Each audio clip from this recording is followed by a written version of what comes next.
Now, with the background of everything that we've gone through, Daniel 2 and Daniel 7, I want to go to Daniel 8. And you're going to quickly see that Daniel 8, though using different symbols, covers much of what we have already studied, but with a different emphasis, adding and enriching what we've already seen. Now, just as in Daniel 2 and in Daniel 7, Daniel 8 is divided into two main sections. It's a supernatural revelation, in this case a vision, followed by an explanation of the vision. And Daniel 8 starts out like this, simple enough. Okay? Daniel 8:1. In the 3rd year of the reign of King Belshazzar, a vision appeared unto me, even unto me, Daniel, after that which appeared to me at the first. Okay? 8:1. So as I said, the chapter starts out with the vision, as did the previous chapter, Daniel 7, which he might even be referring to here, because he talked about the vision which appeared to me at first.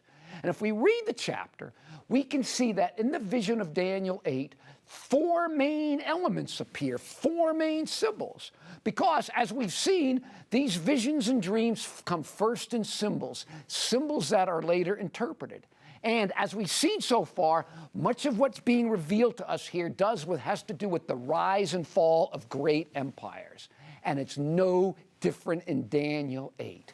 In the vision, Daniel 8, Daniel is first shown a ram. Then I lifted up my eyes and saw, behold, there stood before the river a ram. Okay, simple enough. He sees a ram. What next? And as I was considering, behold, a he-goat. Okay, after the ram, he sees a goat. What next?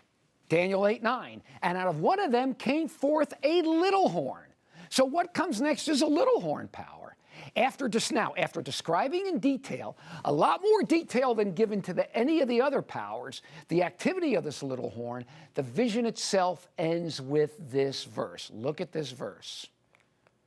And he said unto me, unto 2,300 days, then shall the sanctuary be cleansed.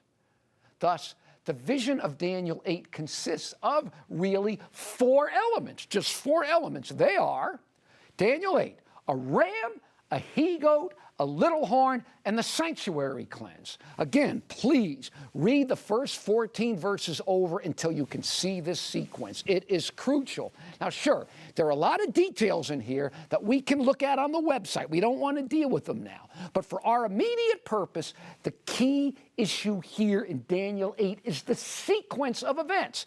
Catch this. A ram, a goat, a little horn, and the sanctuary cleanse. This has to be seen and understood for this prophecy to make sense. And fortunately, it's all pretty clear, cut, and dry. A ram, goat, little horn, sanctuary cleansed. Okay, boom. Now, just as we saw in Daniel 2 and Daniel 7, this dream or vision, this is symbolic. Daniel 8's not about a ram and a goat and a little horn any more than Daniel 7 was about winged lions and leopards and so on. Or Daniel was really about a statue made of iron and clay in the feet. These are symbols, symbols of something greater than themselves. What then is Daniel 8 about? Well, as in Daniel 2 and Daniel 7, an explanation follows. What does it say? Well, the angel Gabriel comes in Daniel 8 and gives him an explanation of most of what followed. Now notice what Gabriel explained. He explains most, but not all of the vision. I'm going to hammer that in ad nauseum. What do we have? Gabriel comes and says, the ram which thou sawest having 2 horns are the kings of Media and Persia. Huh? Media and Persia? Didn't we come across that empire already? Of course, we did in both Daniel 2 and Daniel 7. And what do you know? Media Persia appears again in Daniel 8, only there's no guesswork. It is named. Gabriel comes right out and names the kingdom himself. Now, the logical question is, where is Babylon? Which we saw in Daniel 2 and Daniel 7. Daniel 8, however, skips Babylon and starts with Media Persia. Now, why would it do that? Well, let me give you the short answer. It has to do with the dating of the vision, which was near the end of the Babylonian Empire. I imagine that the Lord wanted to focus on the kingdoms that would follow and not waste time on Babylon, which was soon to be kaput and pass from the scene anyway. Okay, so the point is, we start out with Media Persia named for us, okay? What comes next? What was the goat, the next animal in the vision? And the rough goat is the king of Grecia, Greece. Greece? What do you know? The same power that we saw in both Daniel 7 and in Daniel 2. So what do we have? So far then, between Daniel 2, Daniel 7, and Daniel 8, we have Babylon, which was named in Daniel 2, then Medo-Persia, and then Greece, both of which named for us as well. So we've got 3 of the kingdoms named for us, okay? Now there's one more kingdom that arises in Daniel 8, the kingdom that follows Greece. A kingdom that follows Greece. What does Gabriel say? What is that little horn power depicted in the vision itself? That arose after the he-goat, which arose after Greece. What was that? What does he say? He says, and a king of fierce countenance shall stand up and shall destroy wonderfully and prosper, and shall destroy a persecuting power, the mighty and holy people, but he shall stand up against the prince of princes, and he shall be broken without hand. So what do we have but another power? A persecuting power, one that destroys God's people, a power that arises after Greece, but then what? What does the explanation say? What does it say? It will be broken without hand. Without hand. Where did we see that before? A breaking without hand. Of course, it was the vision of Daniel 2, the stone that was cut out without hand that destroyed the statue. That is, it was the supernatural intervention of God at the end of the world. And the amazing thing is, a similar image is used here in Daniel 8 for the end of the little horn power, the final kingdom in the vision. Okay? You watched until, here's Daniel 2:34, you watched while a stone cut out without hands, which struck the image on the feet of iron and clay and broke them in pieces. That was Daniel 2. And then we have the same imagery here. Thus, there's a supernatural ending to the little horn power of Daniel 8, just as there was to the little horn in Daniel 7 and the statue in Daniel 2. Can you see the parallels here? Very closely linked. Now, notice something here crucial with me. This is important. The final power in Daniel 8 arises after Greece and extends to the end of the world where it is supernaturally destroyed. Again, what is the only power that could be? Of course, Rome. Just as in Daniel 2 and Daniel 7, the power that comes up after Greece remains until the end of the world, where it's supernaturally destroyed. It's the same power in all 3 chapters. Rome. In fact, let me share a few thoughts that help nail down this identification even more. Trust me, we'll have more of this on the website, but look at this with me. First, the vision itself, the ram is described as great. So Medo-Persia is depicted as a great power. The he-goat, which comes up next, is described as very great. So Medo-Persia is great. Greece is very great. It's greater. Okay? Then this little horn power, this next power that comes up after Greece, is described as exceeding great. So, whatever the power is that arises after Medo-Persia in Greece is greater than them both. Now, folks, you tell me, a power rising after Greece that is greater than either Greece or Medo-Persia? What is the only power it could be? Of course, Rome.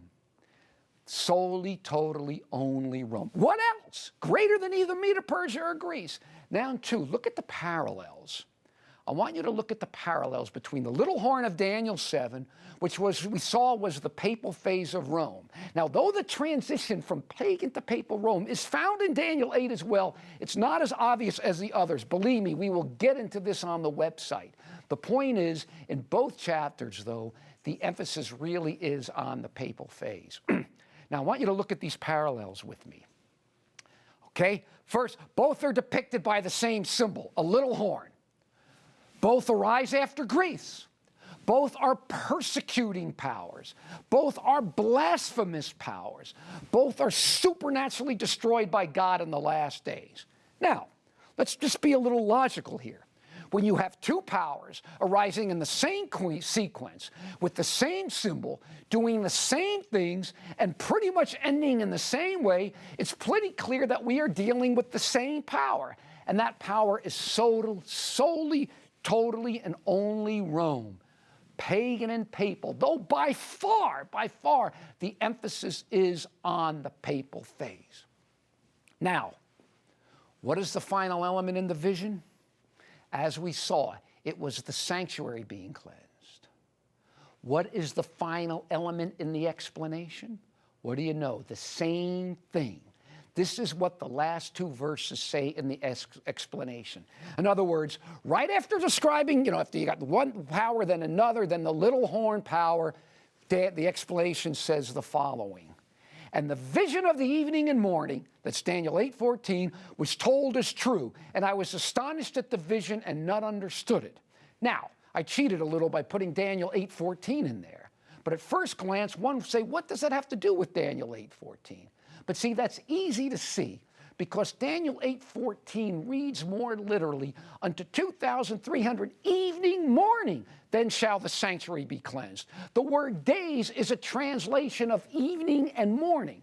So the Daniel 8:26 is talking about the vision of the evening and morning. It's a reference to Daniel 8:14, okay? Thus, in the vision, as in the explanation, the sanctuary being cleansed, thus in the vision, as in the explanation, the sanctuary being cleansed, and the explanation about it being cleansed, both occur after the symbol for Rome.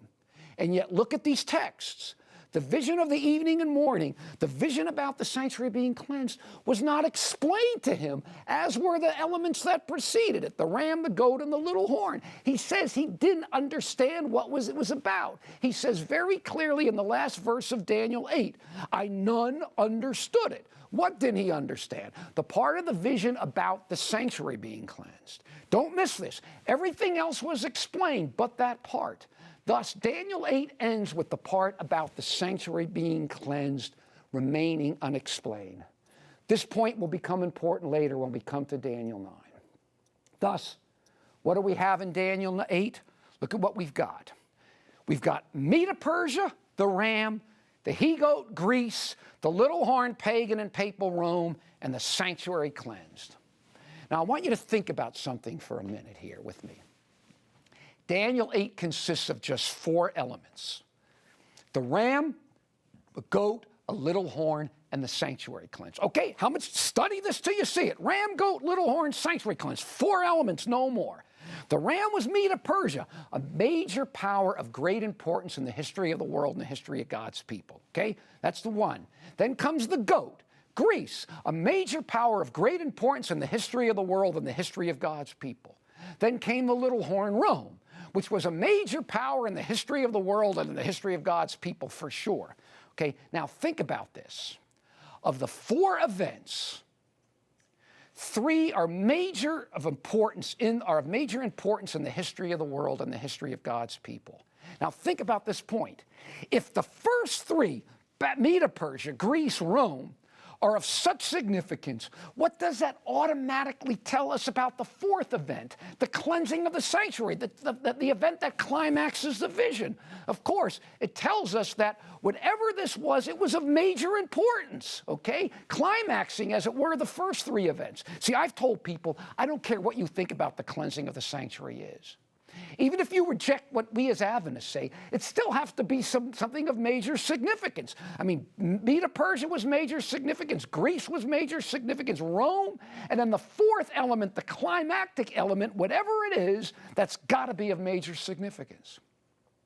And as far as I know, Adventists are the only one who give it any significance at all. And what is it that deserves not only to be placed among these major events, what is it that it should climax it?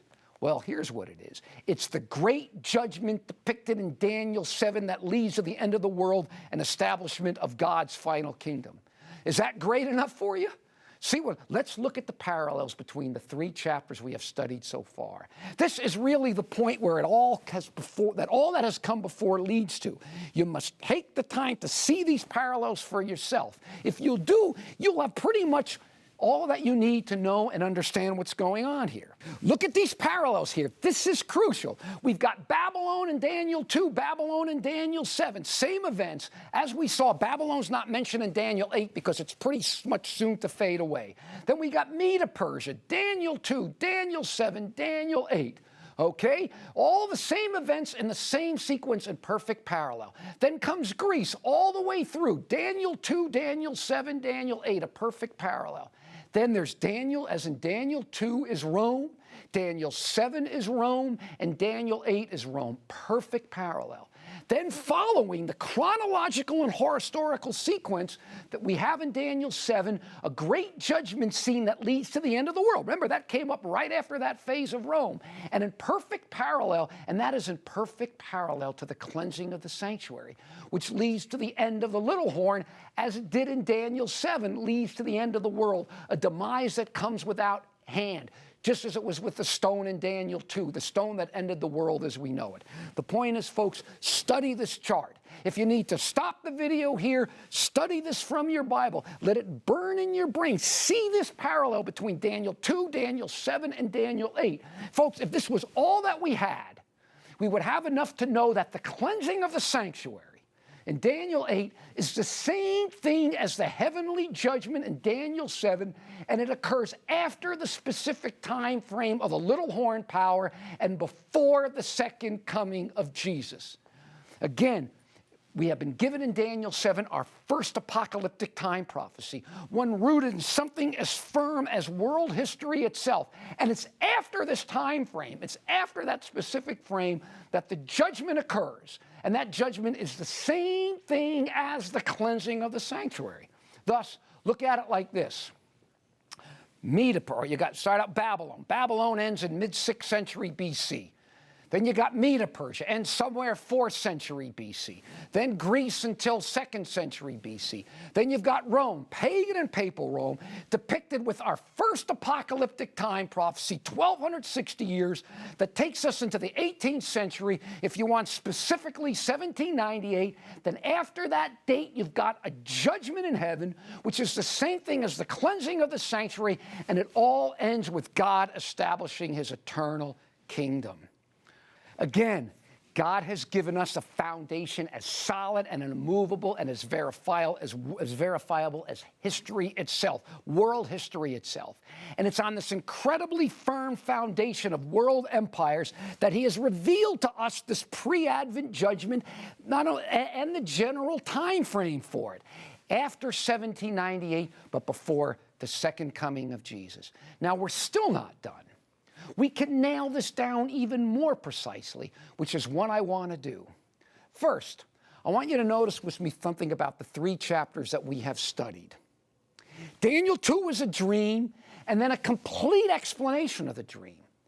Daniel 7 was a vision, and then a complete explanation of the vision. Daniel 8 was a vision, but then only a partial explanation of the vision. Remember what we saw. The vision about the evening, and the part of the vision about the evening and morning, the 2300 days of verse 14 was not explained. He didn't understand it. Daniel 8, 26 and 27 again. And the vision of the evening and mornings was true. Okay, notice he's emphasizing that it's true. And I was astonished at the vision, but none understood it. He didn't understand the final part of the whole vision, the part about the vision of the 2300 evenings and mornings. So look at this. Daniel 2, you got a dream and a full explanation. Daniel 7, a dream or a vision and a full explanation. Daniel 8, a vision and a partial explanation. Of the 4 elements in Daniel 8, the ram, the goat, the little horn, and the sanctuary being cleansed, only the part about the sanctuary being cleansed. The vision of the evening and morning was not explained. Daniel was very clear that he didn't understand the specific part of what was shown to him. The crucial point is that the last time we see Daniel not having an understanding of anything was in regards to the vision about the cleansing of the sanctuary in Daniel 8:14. That was the only part of the vision in Daniel 8 that was not explained, the only part he did not understand.